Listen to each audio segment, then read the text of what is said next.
Okay. Monsieur le gouverneur, vous venez d'être installé tout de suite. Quel est votre mot à la population du Nord Kivu?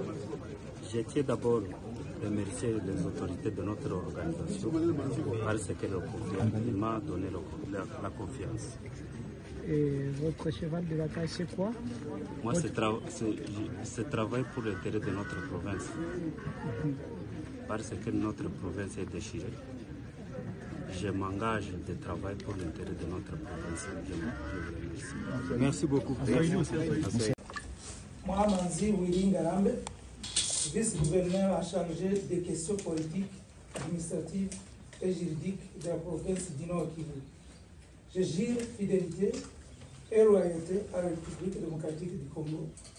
Je m'engage à respecter les lois de la République et à ne me laisser guider que par l'intérêt général du peuple, tel que défendu par l'AFC M23 jusqu'au sacrifice suprême.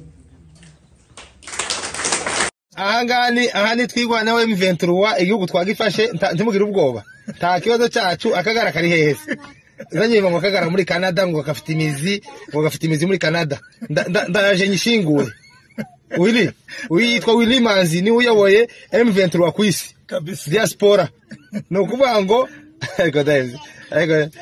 nimuze muvuye mwarayobye abasore igihugu barakibagaruye ubu dufite igihugu kuva bunagana ugahuruka nande ugahuruka ese ni yaje warikare ukanyabayonga Butembo ukagera warikare ukagera hano uje Bukavu